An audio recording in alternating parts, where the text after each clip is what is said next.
ప్రార్థన చేసుకుందాం. పరలోకమందున్న మా కన్న తండ్రి, మమ్మను ఎంతగానో ప్రేమించిన మా గొప్ప దేవ, మీకు వందనములు స్తోత్రాలు తెలియజేయచ్చు. ఈ యొక్క మధ్యాహ్న కాల సమయమందు మీరు ఇచ్చిన మహాకృపను బట్టి మీకు వందనములు తెలియపరుస్తూ, గ్రంథంలో వ్రాయబడినటువంటి విషయాలను గూర్చి ఆలోచన చేయవలసి ఉంటుండగానైనా మీరే నాకు మీ యొక్క ఆలోచన జ్ఞానమును అనుగ్రహించి అనేకమైనటువంటి ఆత్మీయ సంగతులు మీ పిల్లల మధ్యన బయలుపరచుటకును, ఈ యొక్క ఛానల్ ద్వారా, యూట్యూబ్ ద్వారా వింటూ చూస్తూ ఉన్నటువంటి వారందరికీ కూడా చక్కగా అర్థమయ్యేటటువంటి రీతిగా వారికి కావలసినటువంటి మంచి మనసును మీరు దయచేయండి. సత్యాన్ని స్వీకరించగలిగేటటువంటి మనసును మీరు దయచేసి నడిపించండి. ఇదిగో తండ్రి, చెప్పుచున్న ప్రతి మాట నా మాటగా కాకుండా, నా సొంత ఆలోచన మాటలు కాకుండా మీ యొక్క మాటలుగా ఉండి, సత్యంలో ఉన్నటువంటి, వాక్యంలో ఉన్నటువంటి ప్రతి మాటను ఉన్నది ఉన్నట్టుగా పిల్లల మధ్యన బయలుపరిచే భాగ్యమును నాకు మీ యొక్క ఆలోచన ద్వారా దయచేసి నడిపించమని కోరుకుంటూ, క్రీస్తు నామమున ఈ చిన్ని ప్రార్థన మనవి సమర్పించి వేడుకుంటున్నాము తండ్రి. ఆమేన్. ఆలోచన చేద్దాం. గ్రంథంలో వ్రాయబడినటువంటి అనేక విషయాలలో చాలా విషయాలు మనం పాఠ్యాంశంల ద్వారా నేర్చుకుంటూ ఉన్నాం. గడిచినటువంటి నెలలు, గడిచినటువంటి చాలా ప్రాముఖ్యమైనటువంటి పాఠ్యాంశాలు మనము నేర్చుకోవటం అనేది జరిగింది. అయితే వాస్తవానికి ఎక్కువగా ఈ డిసెంబర్ నెల అనగానే మనకు ఏమర్థమవుతుంది అని అంటే, యేసుక్రీస్తు వారు జన్మించినటువంటి నెలగా భావించటం, యేసుక్రీస్తు వారు పుట్టిన దినము అని వాటిని గూర్చి అనేకమైనటువంటి సంగతులు మాట్లాడుకోవటం, మాట్లాడుతున్నప్పుడు వినటం వంటివి అనేక కార్యక్రమాలు జరుగుతూ ఉండటం అనేది మనం చూస్తూనే ఉంటాం, లేదా వింటూనే ఉంటాం. ఏదేమైనప్పటికీ డిసెంబర్ నెల ప్రారంభము మొదలుకొని డిసెంబర్ నెల ముగింపు వరకు కూడా, ఆ నెల రోజులు కాలమంతా కూడా యేసుక్రీస్తు వాని యొక్క పుట్టుక దినమును గూర్చి, యేసుక్రీస్తు వాని యొక్క పుట్టుక దినమును భావించుకొని, దానిని పురస్కరించుకొని అనేకమైనటువంటి సంగతులు, అనేకమైనటువంటి విషయాలు నేర్చుకుంటూ దానిని క్రిస్మస్గా పేరును పెట్టి, క్రిస్మస్ అనగానే క్రీస్తుని ఆరాధించటమని, క్రీస్తుకు ఆరాధన చేయాలి అని అనేకమైనటువంటి తమ తమ ఆలోచనల మేరలకు, తమకు తోచినట్టుగా, తమకు నచ్చినట్టుగా, లేదా తమకు తెలిసిన విధంగా ఎవరికి వారుగా వాటిని ఆపాదించుకొని, ఎవరికి అనుకూలంగా ఉన్నటువంటి దానిని వారు తమకు అనుకూలపరుచుకొని వాటిని గూర్చి ఆలోచించటం, వాటిని గూర్చి మాట్లాడటం అనేది నేడు ఈ డిసెంబర్ నెల ప్రారంభం నుండి చివరి తేదీ వరకు కూడా మనము చూస్తూనే ఉంటాం. అయితే అది ఎంతవరకు వాస్తవం అనేది గడిచినటువంటి 2 భాగాలలో క్రిస్మస్ చరిత్ర అనేటటువంటి పాఠ్యాంశములలో మనం నేర్చుకున్నాం. అయితే ఈరోజు కూడా క్రిస్మస్ యొక్క చరిత్రలో 3వ భాగం, క్రిస్మస్ యొక్క చరిత్రలో 3వ భాగం ఈరోజు మనం ఏం నేర్చుకుంటామంటే, 3వ భాగంలో క్రైస్తవులకు దేవుడు ఆజ్ఞాపించిన పండుగ. క్రిస్మస్ చరిత్ర 3వ భాగంలో ఈరోజు మనం ఏం నేర్చుకుంటాము అని అంటే, క్రైస్తవులకు దేవుడు ఆజ్ఞాపించిన పండుగ. ఈ పండుగ ఎలా ఉంటుందో, ఎలా చేయాలో దీనిని గూర్చి ఆలోచించేదానికి ముందుగా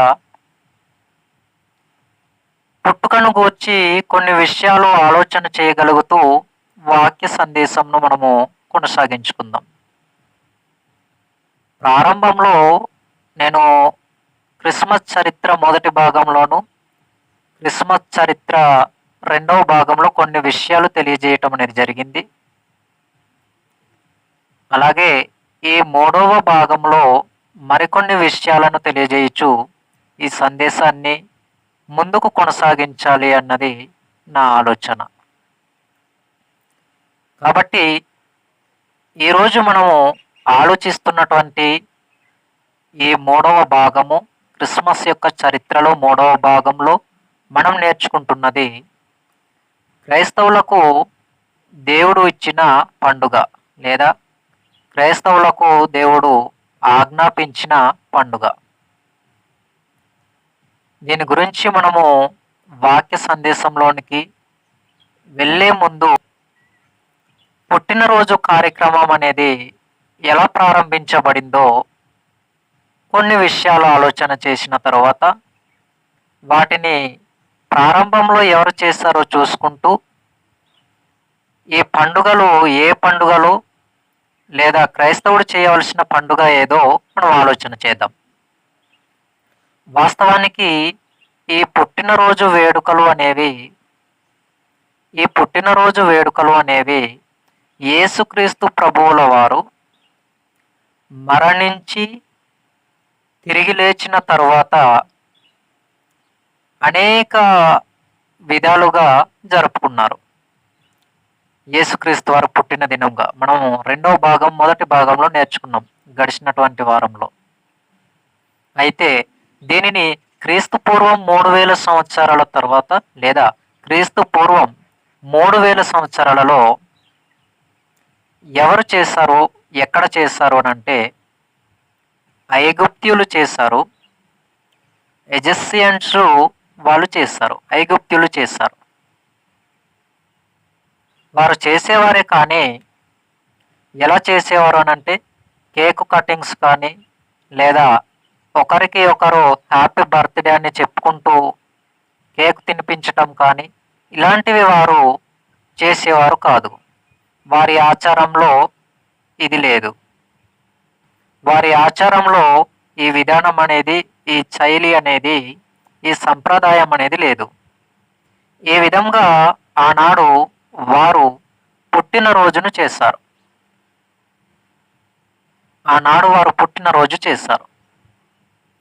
ఇకపోతే ఇది చరిత్రపరంగా మనం ఆలోచన చేసాం. పరిశుద్ధ గ్రంథంలో కూడా మొట్టమొదటిసారిగా పుట్టిన దినమును లేదా జన్మదిన వేడుకను చేసుకున్నటువంటి వ్యక్తి ఒక ఆయన ఉన్నారు. ఆయన ఎవరు అనేది గ్రంథంలో నుండి మనం ఆలోచన చేసే ప్రయత్నం చేద్దాం. పరిశుద్ధ గ్రంథంలో కూడా పాత నిబంధన కాలంలో ఒక వ్యక్తి పుట్టినరోజు వేడుకను, జన్మదిన కార్యక్రమాన్ని చేసినట్టుగా గ్రంథంలో కూడా వ్రాయబడింది. ఆ వ్యక్తి ఎవరో, ఆ యొక్క పుట్టిన దిన వేడుకను ఎలా చేశారో మనం ఒకసారి చూడగలిగితే ఆది కాండంలో మనము చాలా ప్రాముఖ్యమైనటువంటి విషయాన్ని మనం చూస్తాం. ఆది కాండము 40వ అధ్యాయము 20వ వచనంలో మనము చూద్దాం. 20వ వచనం నుండి, ఆది కాండము 40వ అధ్యాయము 20వ వచనం నుండి, 3వ దినమందు జరిగినదేమనగా, ఆ దినము ఫరో జన్మదినము గనుక అతడు తన సేవకులనందరినీ విందు చేయమని వారి నడుమ పాపచాయకుని పానదాయకుని అధిపతి తలను, భక్షకారుల అధిపతి తలను పైకెత్తెను. పానదాయకుల అధిపతి ఉద్యోగము మరలా అతనికి ఇచ్చెను గనుక అతడు ఫరో చేతికి గిన్నె నిచ్చెను. మరియు యోసేపు వారిని తెలిపిన భావము చొప్పున భక్షకారుల అధిపతి వ్రేలాడదీయబడెను. అయితే పానదాయకుల అధిపతి యోసేపును జ్ఞాపకం చేసుకున్నాక అతని మరిచిపోయెను. ఇక్కడ 17వ వచనం ఒకసారి చూద్దాం. మీది గంపలో పరో నిమిత్తము సమస్త విధములైన పిండి వంటలు ఉండెను. పక్షులు నా తలల మీదనున్న ఆ గంపల నుండి వాటిని తీసుకుని తినుచుండెను. అందుకు యోసేపు దాని భావం ఇదే, ఆ 3 గంపలు 3 దినములు. ఫరో గారికి ఒక కల వచ్చింది. ఆ కల భావాన్ని యోసేపు గారు తెలియజేస్తూ అక్కడ ఏ విధంగా తెలియపరుస్తున్నాడంటే, ఫరో గారి జన్మదిన వేడుకను చేస్తున్నటువంటి నాడున భక్షకారుల అధిపతిని వ్రేలాడదీశారు, అంటే చంపేశారు, ఉరివేశారు. ఇది పాత నిబంధనలో మొదటిగా జరిగినటువంటి జన్మదిన వేడుక. మొదటిగా ఫరో రాజు గారు జన్మదిన వేడుకను చేసుకున్నారు. అయితే ఈ జన్మదినము చేసుకున్నటువంటి ఫరో గారు క్రైస్తవుడా అని అంటే కాదు. ఈ జన్మదిన వేడుకను, ఈ జన్మదినమును లేదా పుట్టినరోజును లేదా బర్త్డే కార్యక్రమమును చేసుకున్నటువంటి ఫరో రాజు గారు క్రైస్తవుడా అని అంటే కాదు. విశ్వాస జీవితాన్ని కలిగి కొనసాగుతున్నటువంటి వ్యక్తి అని అంటే కాదు. మరి ఈయన ఎవరు అని అంటే ఒక అన్యుడు, అన్యజనుడైనటువంటి ఫరో గారు. ఈయన ఏం చేశారు అని అంటే, తన జన్మదిన వేడుకను చేసుకోవటం అనేది ఇప్పుడు మనం చదివినటువంటి మాటలలో చాలా స్పష్టముగా కనిపిస్తూ ఉంది. ఈయన చేసుకున్నాడు. ఈయన జన్మదినం నాడు ఏం జరిగింది అని అంటే, భక్ష్యకారుల అధిపతిని ఉరి తీయటం జరిగింది. అంటే పుట్టినరోజు ఏం జరిగింది? ఆ పుట్టినరోజున మరణం అనేది ఒక వ్యక్తికి సంభవించింది. భక్ష్యకారుల అధిపతిని ఉరి తీశారు, భక్ష్యకారుల యొక్క అధిపతిని చంపేశారు. ఇకపోతే క్రొత్త నిబంధనలో కూడా ఒక పుట్టినరోజు వేడుకను, ఒక జన్మదిన కార్యక్రమమును లేదా బర్త్డే కార్యక్రమమును మరొక వ్యక్తి జరిగించారు లేదా మరొక వ్యక్తి చేసుకోవటం అనేది జరిగింది.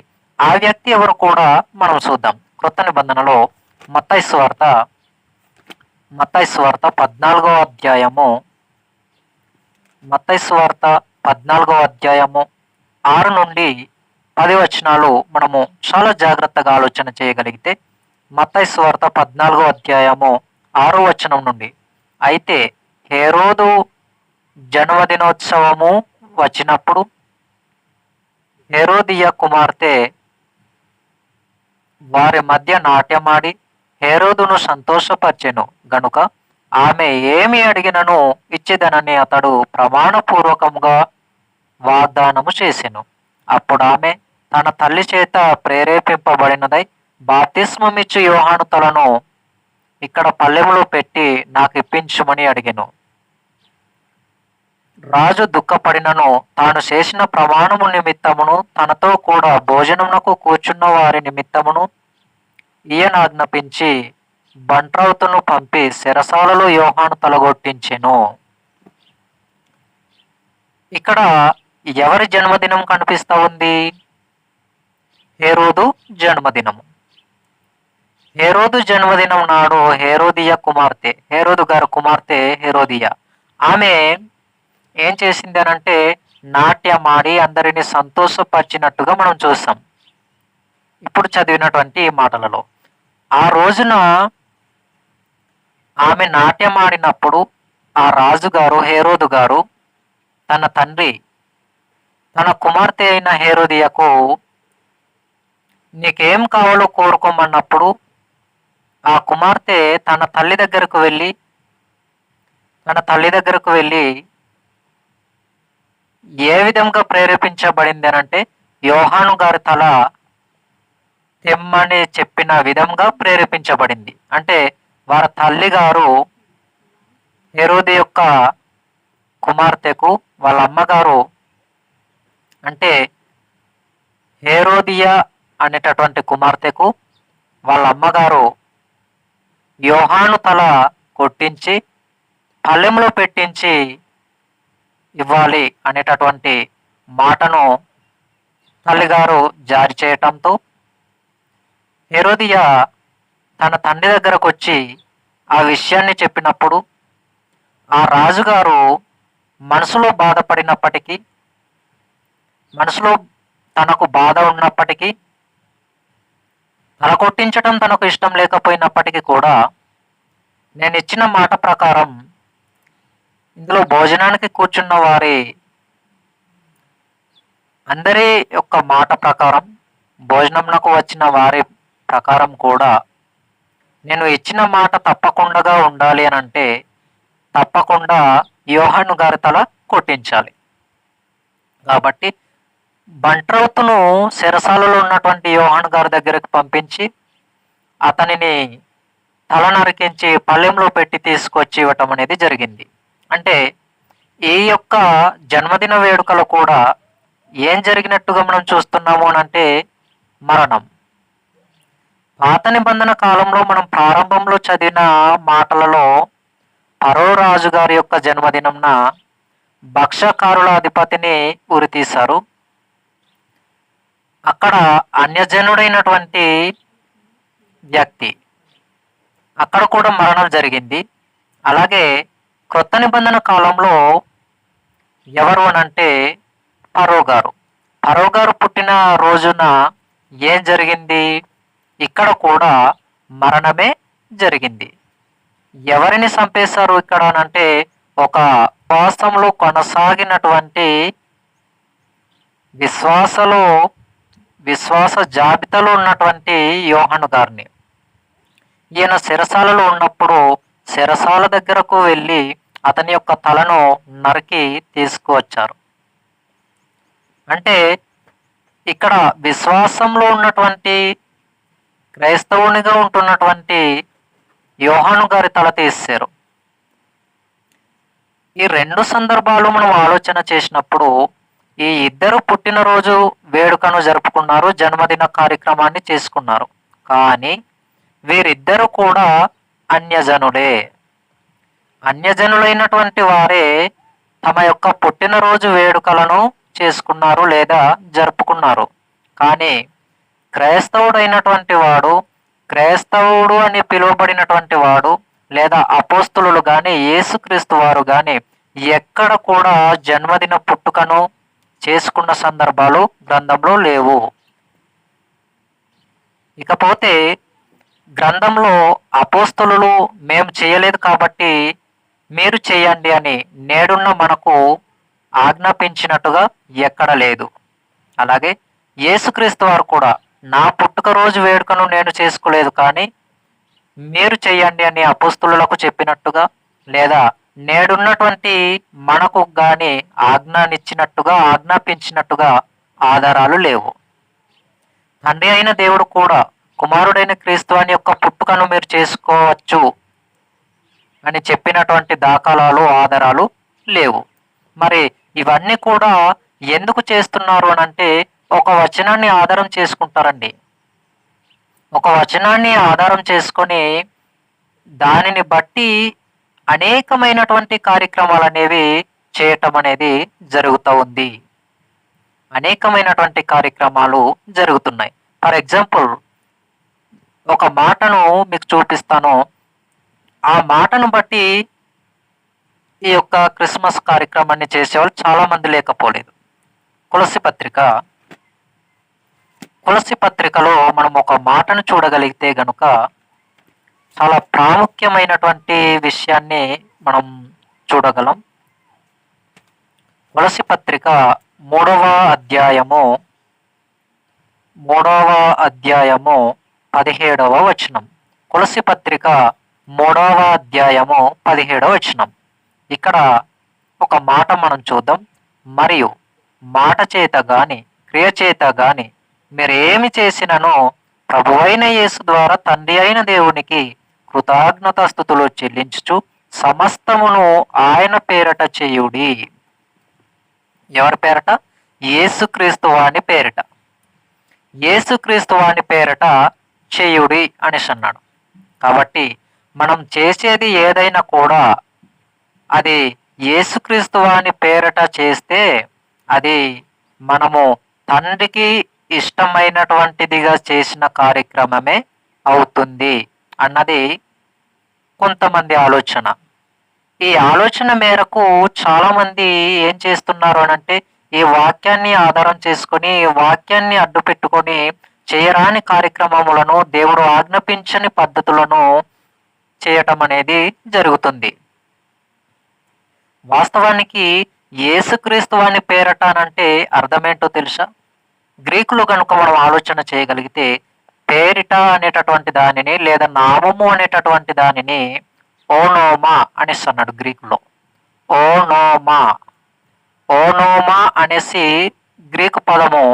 దీనికి తెలుగులో ఎలా వస్తుంది అని అంటే అధికారము లేదా ఆజ్ఞ. అధికారము లేదా ఆజ్ఞ. ఇంగ్లీష్లో దీనికి నేమ్ నేమ్ అనేసి అన్నాడు. పేరిట, పేరు, నామము. కాబట్టి ఇప్పుడు యేసుక్రీస్తు పేరిట చేస్తున్నాము అనంటే అధికారము. క్రీస్తు వారు ఏమంటాడు? సర్వాధికారం నాకు ఇవ్వబడి ఉన్నది. అంటే సర్వాధికారాన్ని పొందుకున్నటువంటి క్రీస్తు వారి పేరిట మనం చేస్తున్నాము. కానీ అది ఆజ్ఞగా ఇవ్వబడినప్పుడు మనం చేస్తున్నామా? ఆజ్ఞ లేని దానిని కూడా ఆజ్ఞగా అనుకొని చేస్తున్నామా? ఇది మనం గమనించాలి. ఆజ్ఞగా ఉన్న దానినే చేయాలి.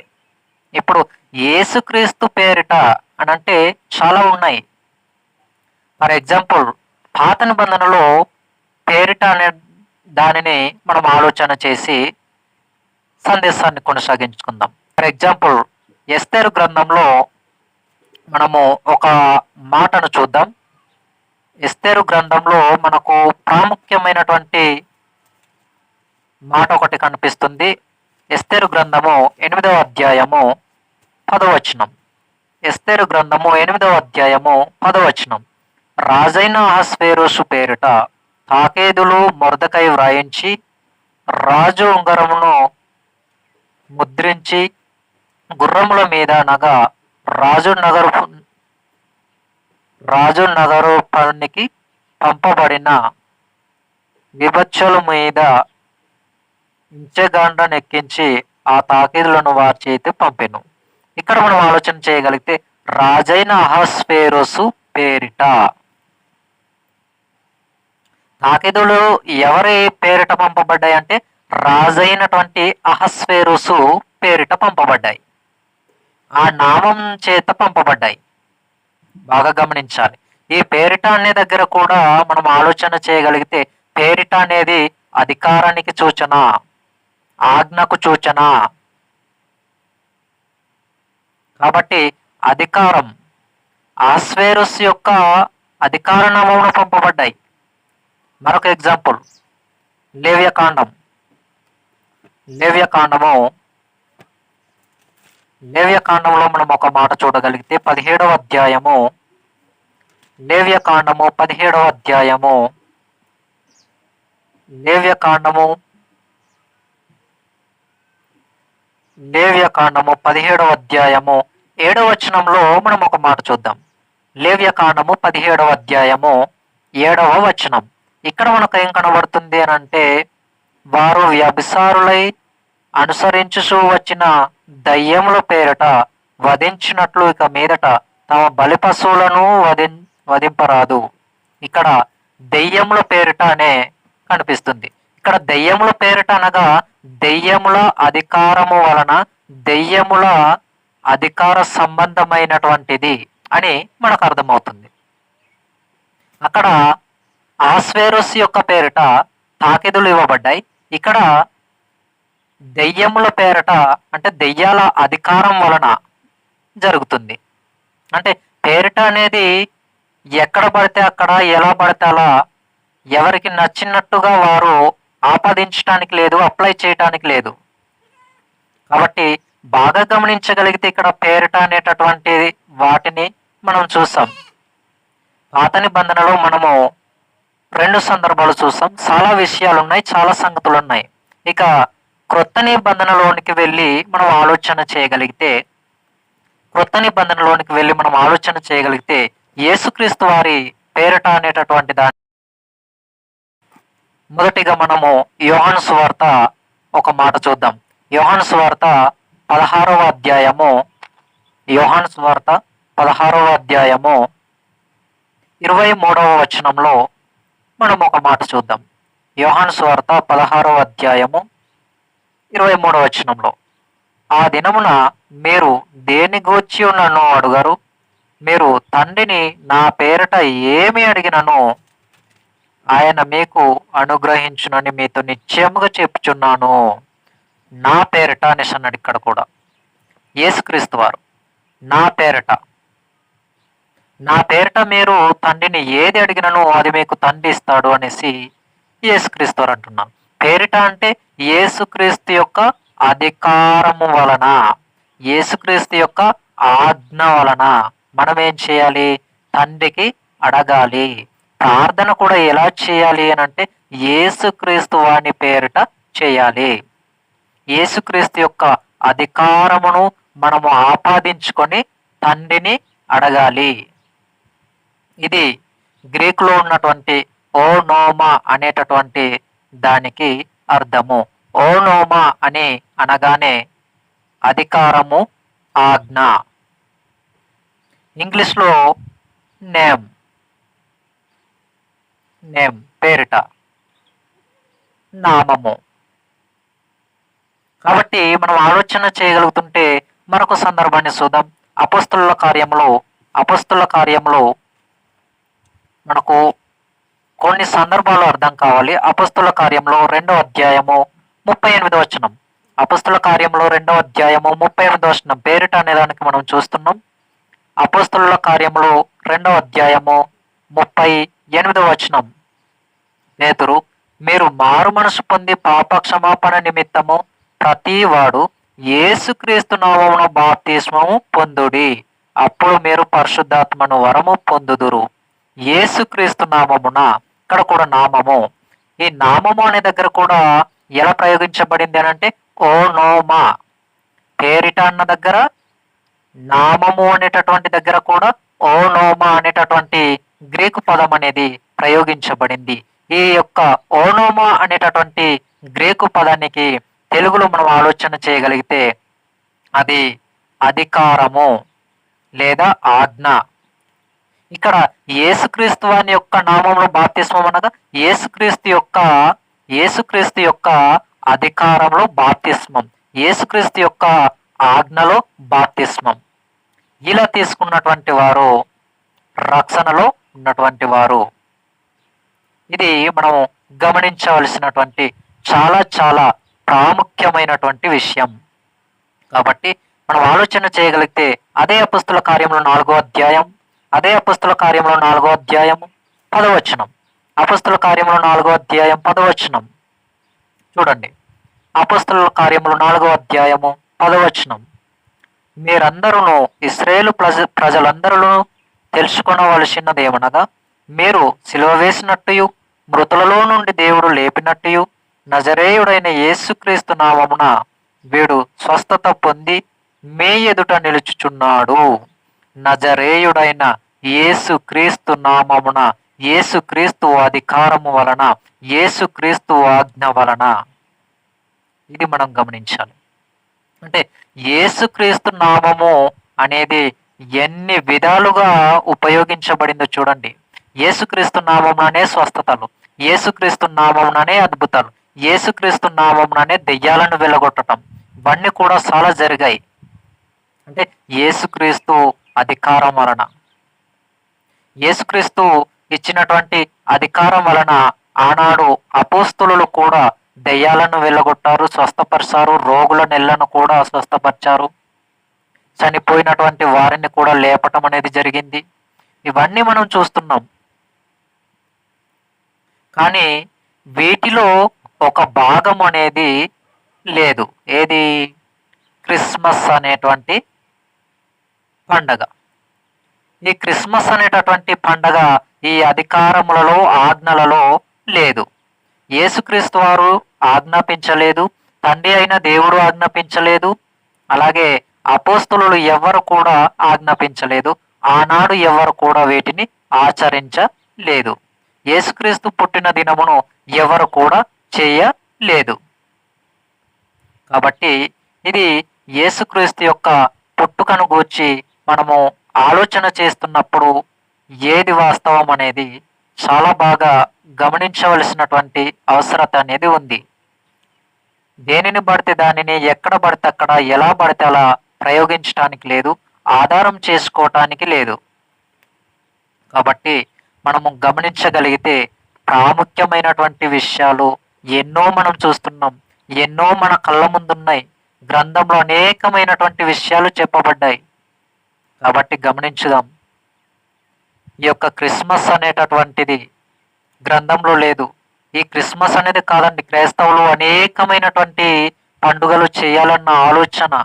ఫర్ ఎగ్జాంపుల్ మనం ఆలోచన చేయగలిగితే మార్చి, ఏప్రిల్ నెలలలో చేస్తున్నటువంటి కొన్ని పండుగలు ఉన్నాయండి. గ్రంథంలో ఆచరణ లేదు, గ్రంథంలో ఆధారాలు లేవు, కానీ చేస్తున్నారు. ఆ పండుగల పేర్లు నేను కొన్ని చెప్తాను మీకు అర్థం కావటానికి. ఎగ్జాంపుల్ వాటిని కూడా నేను ఈ యొక్క యూట్యూబ్ ఛానల్లో నేను పెడతాను. దేవుని చిత్తమైతే ప్రతి ఒక్కరు కూడా ఆ విషయాలన్నీ కూడా వింటూ జాగ్రత్తగా మనసు పెట్టి ఆలోచన చేయవలసిందిగా మీకు కోరుతున్నాను. అవి ఏమిటి అని అంటే, ఒకటవది భస్మ బుధవారం. ఈ భస్మ బుధవారం అనేటటువంటి పండుగ గ్రంథంలో లేదు.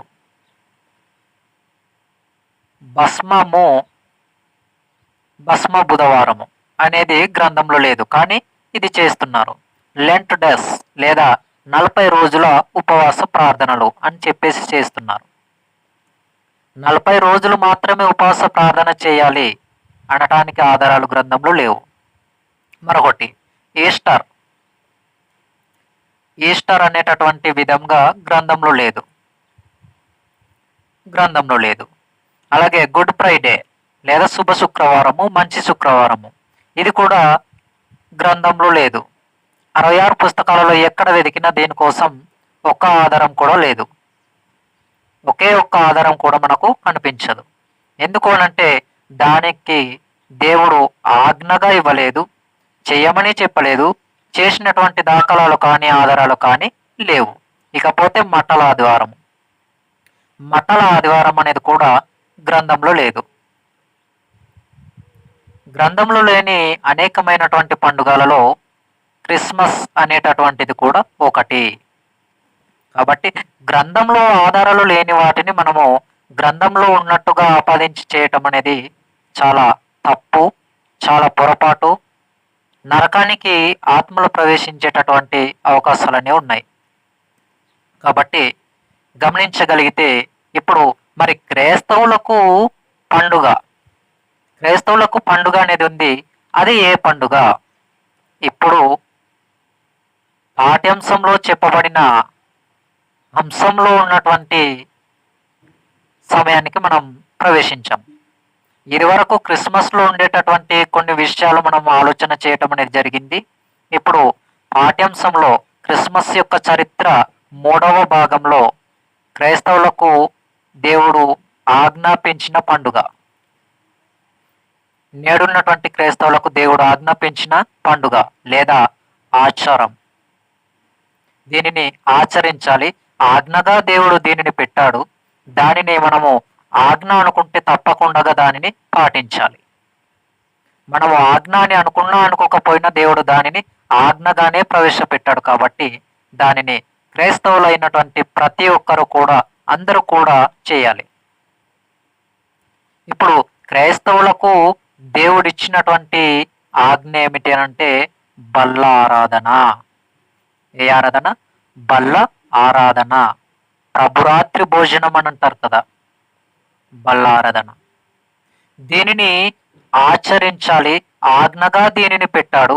క్రైస్తవులందరూ దీనిని పాటించాలి. విశ్వాసులుగా పిలువబడుచున్న అందరూ కూడా పాటించాలి. ఇది దేవుడు పెట్టినటువంటి ఒక పద్ధతి, దేవుడిచ్చినటువంటి ఆజ్ఞ. యేసుక్రీస్తు యొక్క అధికారంలో ఉన్నటువంటి ఈ ఆజ్ఞ. దీనిని క్రైస్తవులైనటువంటి మనమందరం కూడా చేయాలి. క్రైస్తవులమైనటువంటి మనమందరము కూడా పాటించాలి. గడిచినటువంటి కొన్ని విషయాలు మాట్లాడాను కదా ఇదివరకు. ఆ విషయాలలో చెప్పబడిన పండుగలు ఏవైతే ఉన్నాయో, పండుగల పేర్లు ఏవైతే ఉన్నాయో అవి గ్రంథంలో లేవు. వాటిని గూర్చి దేవుడు ఆజ్ఞ ఇవ్వలేదు, అవి చేయటానికి లేదు. కానీ నిష్కపట్యమైన పండుగగా దేనిని దేవుడు మనకు ఆజ్ఞగా ఇచ్చాడు. యేసుక్రీస్తు వారు మనకు ఆజ్ఞగా ఇచ్చాడు. కాబట్టి దీనిని మనం ఏం చేయాలి అనంటే చూచా తప్పకుండా పాటించాలి. చేయమని చెప్పిన దానినేమో విడిచిపెట్టేస్తాం, చేయకూడదు అని చెప్పిన దానినేమో పాటిస్తాం, లేదా చేసుకుంటూ పోతాం. ఇదేనా గ్రంథంలో మనకు అర్థమవుతున్నటువంటి విషయం? ఇదేనా గ్రంథంలో దేవుడు ఆజ్ఞగా ఇచ్చినటువంటి విధానం? దేవుడు చెప్పింది ఒకటి, మనం చేస్తున్నది మరొకటి. దేవుడు చేయమన్నది ఒకటి, మనం చేసేది ఒకటి. అందుకే దేవుడు ఆవేదన పడవలసినటువంటి అవసరత, అందుకే దేవుడు బాధపడవలసినటువంటి పరిస్థితి. మిమ్మును బట్టియే కదా అన్యజనుల మధ్యన నా నామము దూషింపబడుచున్నది అన్నాడు అని అంటే ఊరికనే కాదండి, ఊరికనే దేవుడు అనలేదు. క్రైస్తవ జీవితం సరిగా లేదు, మనుషులు కల్పించిన పద్ధతులను దైవోపదేశములని బోధించుచు నన్ను వ్యర్థముగా ఆరాధిస్తున్నారు అన్నాడంతే. కాబట్టి మనం ఏ విధంగా దేవుని ఆరాధించగలుగుతున్నాం, ఎలా చేయగలుగుతున్నాం? యేసుక్రీస్తు వారు క్రైస్తవులందరికీ ఒక ఆజ్ఞ జారీ చేశారు. అదే నిష్కపట్యమైనటువంటి బల్లారాధన పండగ. దీనిని మనం చేయాలి. మత్తయి సువార్త, ఇప్పుడు మనము చేయవలసినటువంటి పండుగ ఏదో చాలా జాగ్రత్తగా మనం ఆలోచన చేయగలిగితే మత్తయి సువార్త 26వ అధ్యాయము, మత్తయి సువార్త 26వ అధ్యాయము 26వ వచనం నుండి ఆలోచన చేద్దాం. మత్తయి సువార్త 26వ అధ్యాయము 26వ వచనం నుండి చూద్దాం. వారు భోజనము చేయుచుండగా యేసు ఒక రొట్టె పట్టుకొని దానిని ఆశీర్వదించి విరిచి తన శిష్యులకిచ్చి, మీరు తీసుకుని తినుడి, ఇది నా శరీరం అని చెప్పెను. మరియు ఆయన గిన్నె పట్టుకొని కృతజ్ఞతాస్తుతులు చెల్లించి వారికిచ్చి, దీనిలోనిది మీరందరూ త్రాగుడి, ఇది నా రక్తము, అనగా పాప క్షమాపణ నిమిత్తము అనేకుల కొరకు చిందింపబడుచున్న నిబంధన రక్తము. అంటే ఇది యేసుక్రీస్తు వారు ఆజ్ఞగా మనకిచ్చారు. ఇది క్రైస్తవులైనటువంటి మనమందరమును కూడా ఆచరించాలి.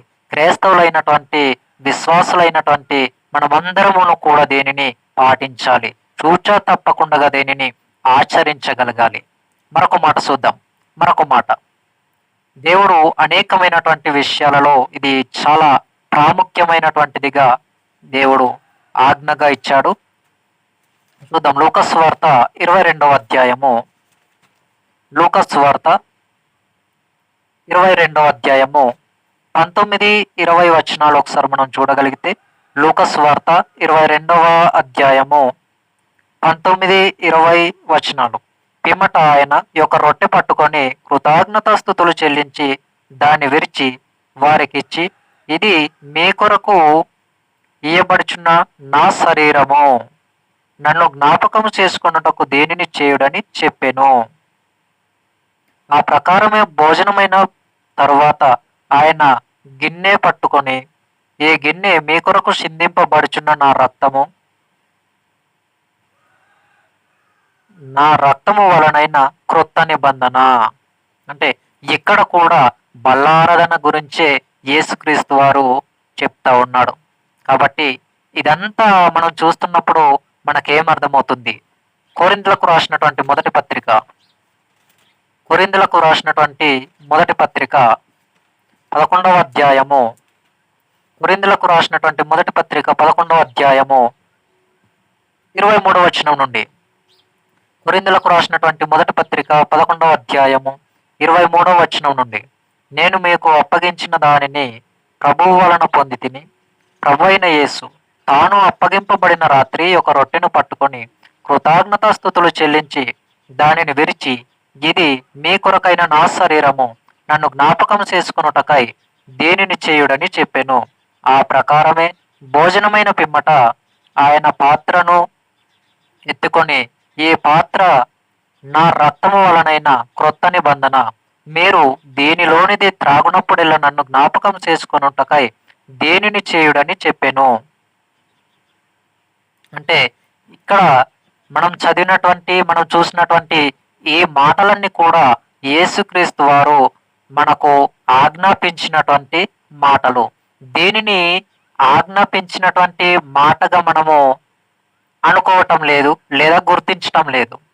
అందుకే వీటిని పక్కన పెట్టేసి ఆజ్ఞాపించని వాటిని ఆజ్ఞాపించినట్టుగా అనుకొని వాటిని చేస్తున్నాం. అంటే మనం ఎంతటి పొరపాటు చేస్తున్నామో మనసు పెట్టి అపార్థం చేసుకోకుండా ఆలోచించవలసినటువంటిదిగా నేను ఈ వీడియో ద్వారా వింటున్న మీ అందరికీ, వీక్షిస్తున్న మీ అందరికీ కూడా నేను మనస్ఫూర్తిగా ప్రేమతో కోరుకుంటున్నానండి. ప్రేమతో నేను మీకు కోరుకునేది ఒకటే, ఏమిటి అనంటే ప్రతి ఒక్కరు కూడా అపార్థం చేసుకోకుండా జాగ్రత్తగా మనసు పెట్టి విని, గ్రంథంలో ఉన్నది మనం చేయగలుగుతున్నామా? దేవుడు ఆజ్ఞనిచ్చినట్టుగా మనం చేయగలుగుతున్నామా? గ్రంథంలో లేనిది, కూడనిది మనం చేస్తున్నామా? ఇది మనము చాలా జాగ్రత్తగా ఆలోచించవలసినదిగా నేను ప్రతి ఒక్కరిని కూడా తెలియజేయటం అనేది జరుగుతూ ఉంది. ఎందుకంటే కేవలము మీకే కాదండి, నన్ను నేనుగా హెచ్చరించుకుంటూ మీకు హెచ్చరించటం అనేది జరుగుతుంది. ఇప్పుడు ఈ యొక్క బల్ల ఆరాధనను ఎలా చేయాలో చూద్దాం. ఎలా చేయాలి అనంటే కొరింథీయులకు రాసినటువంటి మొదటి పత్రిక 5వ అధ్యాయము, కొరింథీయులకు రాసినటువంటి మొదటి పత్రిక 5వ అధ్యాయము 7-8 వచనాలు. కొరింథీయులకు రాసినటువంటి మొదటి పత్రిక 5వ అధ్యాయము 7-8 వచనాల్లో, మీరు పులిపిండి లేనివారు గనుక క్రొత్త ముద్ద ఉటకై ఆ పాతదైన పులిపిండిని తీసి పారవేయుడి. ఇంతేకాక క్రీస్తు అను మన పస్క పశువు వధింపబడిను గనుక పాతదైన పులిపిండితోనైనను దుర్మార్గతయను దుష్టత్వమునను పులిపిండితోనైనను కాకుండా నిష్కపట్యమును సత్యమునను పులియని రొట్టెల పండుగ ఆచరింతము. అంటే పండగ అనేది ఎలా చేయాలని చెప్తున్నాడంటే పులియకుండగా ఉండాలి, అంటే పాపము లేనిదిగా నిష్కపట్యమైనదిగా ఉండాలి. అంత గొప్పగా ఆ పండగ దినమును ఆచరించాలి. అంటే అలా ఆచరించే దినం ఏదైనా ఉంది అని అంటే అది బల్ల ఆరాధన, ప్రభు బల్ల భోజన ఆరాధన. కాబట్టి దేని గురించి పాపము లేకుండగా నిష్కపట్యముగా దేనిని ఆచరించాలి. దుష్టత్వము గాని, దుర్మార్గత గాని ఏది కూడా పండుగలోనికి ప్రవేశించడానికి లేదు. లేదా పాపము, దుష్టత్వము, దుర్మార్గత ఇవి ఉన్న దగ్గర పండుగ ప్రవేశించడానికి లేదు. ఆ పండుగను మనము ఆ దుష్టత్వము, దుర్మార్గత అనేటటువంటి దగ్గర చేయటానికి లేదు. మరి ఈ బల్లారాధన అనేది ఎక్కడ జరుగుతుంది అంటే పరిశుద్ధ సంఘము ఉన్న చోటనే జరుగుతుంది. క్రైస్తవ సమూహం అంతా కూడా, క్రైస్తవ సమాజము, విశ్వాస సమాజం అంతా కూడా ఒక చోట కూడుకున్నప్పుడు ఇది జరుగుతుంది. అంటే ఇది ఎప్పుడు జరగాలి? వారానికి ఒకసారి జరగాల? ప్రతిరోజు జరగాల?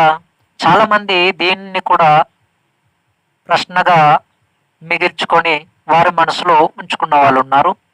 లేదా కొంతమందికి తెలియకుండానే ప్రతిరోజు చేసుకోవాలి అని అనుకునే వాళ్ళు ఉన్నారు. వారానికి ఒకసారి చేయాలి అనుకునే వాళ్ళు కూడా ఉన్నారు. అయితే ఇక్కడ మనం ఆలోచన చేయగలిగితే గ్రంథం ఏం చెబుతుంది అని అంటే ఆదివారంన రొట్టె విరుచుచుండగా. ఒకసారి చూద్దాం ఆ మాట. అదే అపొస్తలుల కార్యములలో 20 అధ్యాయము, అపొస్తలుల కార్యములు, ఒకసారి అపొస్తలుల కార్యాల్లో మనం ఒక మాట చూద్దాం. 20 అధ్యాయము, అపొస్తలుల కార్యములు 20 అధ్యాయము 7వ వచనంలో మనం ఒక మాట చూద్దాం. అపొస్తలుల కార్యములు 20వ అధ్యాయము 7వ వచనం. ఆదివారమున మేము రొట్టె విరుచుటకు కూడినప్పుడు పౌలు మరునాడు వెలనయుండి వారితో ప్రసంగించు అర్ధరాత్రి వరకు విస్తరించి మాట్లాడుచుండెను. ఆదివారమున మేము రొట్టె విరుచుచుండగా. ఎప్పుడు? ఆదివారము. ఈ యొక్క బల్లారాధన కార్యక్రమం అనేది ఎప్పుడు చేయాలి? ఆదివారము. అంటే వారములో మొదటి దినము, అది ఆదివారము. వారములో మొదటి దినము, అది ఆదివారము. ఆదివారమున ఏం చేయాలి? బల్లారాధనను పాటించాలి. ఇది యేసుక్రీస్తు వారు నేడున్నటువంటి క్రైస్తవుల అయిన మనందరికి కూడా ఆజ్ఞగా ఇచ్చారు. ఆనాడు అపొస్తలులు కూడా ఆదివారంలోనే రొట్టె విరిచారు. ఇది మనము ఆచరించవలసినటువంటిది, పాటించవలసినటువంటిది, చేయవలసినటువంటిది. ఒకసారి అపొస్తలుల కార్యములు మరలా 2వ అధ్యాయము, అపొస్తలుల కార్యములు గ్రంథంలో 2వ అధ్యాయము, అపొస్తలుల కార్యములు 2వ అధ్యాయము 42వ వచనం. అపొస్తలుల కార్యములు 2వ అధ్యాయము 42వ వచనంలో మనకేం కనబడుతుంది? వీరు అపోస్తలుల బోధయందును సహవాసమందును రొట్టె విరుచుటయందును ప్రార్థన చేయుటయందును ఎడతెగక ఉండిరి. ఎవరు? బాప్తిస్మం పొందినటువంటి వారు, పైన 3000 మంది బాప్తిస్మం పొందినటువంటి వారు. పేతురు గారు మాట్లాడుచుండగా వారి హృదయ ఆలోచనలు మార్చబడి మారు మనసు పొంది బాప్తిస్మం తీసుకుంటున్నటువంటి వారు, తీసుకున్నవారు. వారంతా కూడా ఎలా ఉన్నారు అని అంటే, సహవాసమందును రొట్టె విరుచుటయందును ప్రార్థన చేయుటయందును ఎడతెగక ఉన్నారు. అంటే విడిచిపెట్టడం లేదు. అంత కలిసికట్టుగా ఆనాడున్నటువంటి సంఘం అనేది ఉన్నట్టు మనం చూస్తున్నాం. కాబట్టి అదే 2వ అధ్యాయము 46వ వచనంలో మనం ఒక మాట చూద్దాం. 46వ వచనం. మరియు వారేక మనస్కులై ప్రతిదినము దేవాలయములో తప్పక కూడుకొనుచు ఇంటింట రొట్టె విరుచుచు దేవుని స్తుతించుచు ప్రజలందరి వలన దయ పొందిన వారై ఆనందంతోనూ నిష్కపటమైన హృదయంతోనూ ఆహారము పుచ్చుకొనుచుండిరి. మరియు ప్రభువు రక్షణ పొందుచున్న వారిని అనుదినము వారితో చేర్చుచుండెను.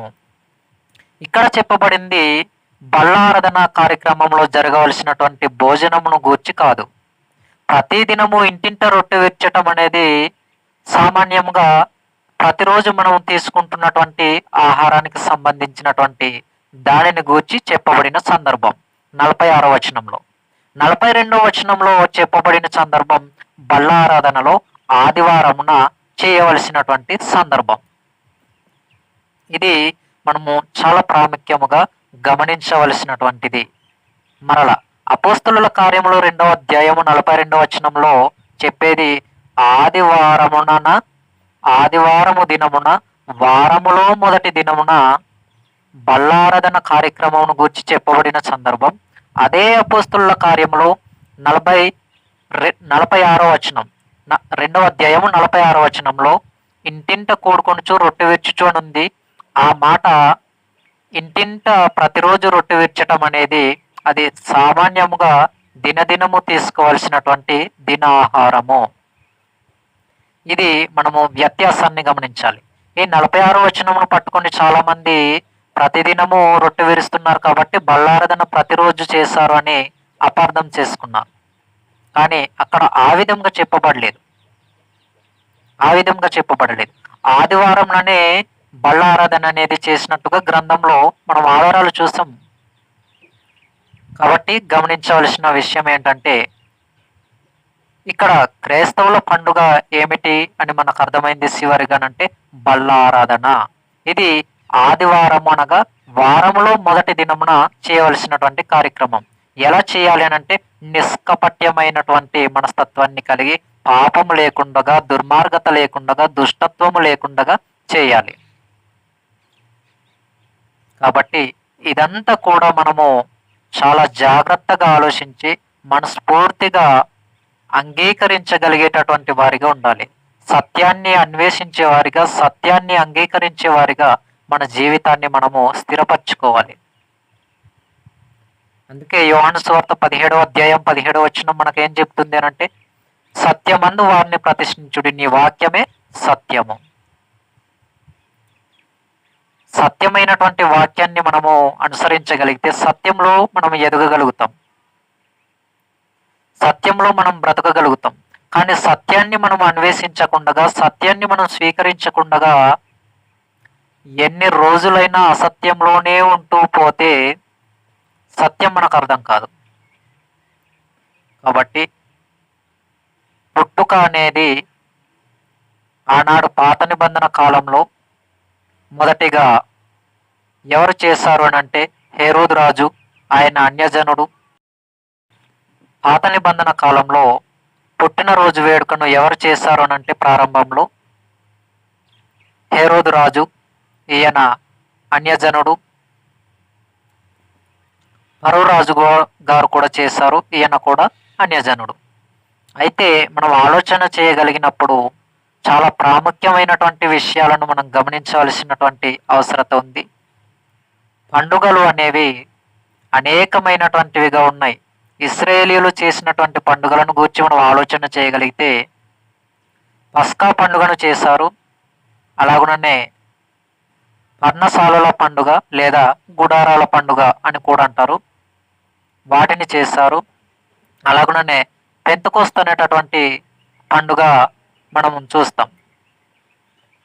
ఈ పండుగలను వారు చేశారు, కానీ ఈ పండుగలు చేయమని మనకు నేడు ఆజ్ఞ లేదు.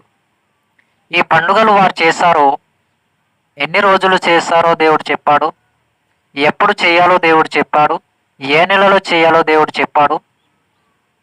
ఇవన్నీ కూడా ఇశ్రాయేలీయులైనటువంటి వారికి దేవుడు ఆజ్ఞగా ఇచ్చాడు. కానీ నేడున్నటువంటి క్రైస్తవులుగా ఉన్నటువంటి మనకు ఈ ఆజ్ఞను దేవుడు జారీ చేయలేదు. ఆనాటి ఇశ్రాయేలీయులు చేసినటువంటి పండుగలు నేడున్నటువంటి మనము చేయటానికి దేవుడు ఆజ్ఞ ఇవ్వలేదు. కాబట్టి మనం ఆలోచన చేయగలిగితే ఎవరు చేయవలసినవి వారు చేయాలి, ఎక్కడ చేయవలసినది అక్కడ చేయాలి, ఎలా చేయవలసినది అలా చేయాలి. బాగా గమనించగలిగితే మనం ఎంతటి భయంకరమైనటువంటి పరిస్థితిలో ఉంటున్నామో మనకు అర్థం కావాలి. మన జీవితాలు ఏమైపోతున్నాయి, మనం ఏమైపోతున్నాం, మన పరిస్థితి ఏంటి, మన జీవితం ఏంటి, ఎలా ఉంటున్నాం, ఎలా బ్రతుకుతున్నాం. నేడున్నటువంటి సమాజం మధ్యన ఒక క్రైస్తవ జీవితం ఎలా ఉంది, మనకు మనంగా ఆలోచించుకోవాల్సినదిగా కోరుకుంటూ ఈ మాటలు నేను ముగిస్తా ఉన్నాను. ప్రార్థన చేసుకుందాం. పరమందున మా కన్న తండ్రి, మమ్మలను ఎంతగానో ప్రేమించిన మా గొప్ప దేవ, మీకు వేలాది వందనములు, స్తుతియు స్తోత్రములు తెలియజేస్తా ఉన్నాము తండ్రి. ఈ 2 భాగాలలో తండ్రి మీరు నాకు తోడుగా ఉండి నడిపించారు. ఇదిగో తండ్రి, 2 భాగాలు అనగానే క్రీస్తు యొక్క చరిత్రను గూర్చిన మొదటి భాగము, క్రీస్తు యొక్క చరిత్రను గూర్చిన 2వ భాగము మాట్లాడటానికి మీరు నాకు సహాయం చేస్తారు. అలాగనే ఈ దినము ఈ సమయం అందు తండ్రి క్రీస్తు యొక్క చరిత్ర 3వ భాగంలో తండ్రి మీరు ఇచ్చినటువంటి క్రైస్తవులకు మీరు ఇచ్చిన ఆజ్ఞ పండుగలు, ఒక పండుగను గూర్చి మీరు ఆజ్ఞ ఇచ్చారు. అది నిష్కపట్యముగా చేయాలి, పాపం లేకుండా, దుష్టత్వము దుర్మార్గత లేకుండా చేయాలని గ్రంథంలో మేము ఆధారాలు చూస్తాము తండ్రి. చెప్పబడినటువంటి ప్రతి మాట వారి వారి జీవితాలలో ఆధారం చేసుకుని తండ్రి దేనిని చేయాలి, దేనిని చేయకూడదు అనేటటువంటి సత్యాన్ని గ్రహించగలుగుతూ, అంగీకరించగలుగుతూ తండ్రి సత్యంలో కొనసాగుటకు వింటున్న ప్రతి ఒక్కరిని తండ్రి చెప్పుచున్నటువంటి నాకును కూడా మీరే స్థిరపరిచి ఆత్మీయంగా మీలో ఎదుగుతూ కొనసాగుతూ విశ్వాస జీవితాన్ని కలిగి ఉండే భాగ్యం దయచేయండి. అనేక మందికి ఇటువంటి విషయాలను అందించే భాగ్యము నాకు ఇంకా మీ యొక్క జ్ఞానంతో నింపి సహాయం చేయమని కోరుకుంటూ క్రీస్తు నామమున ఈ చిన్ని ప్రార్థన మనవులు సమర్పించి వేడుకుంటున్నాము తండ్రి. ఆమేన్.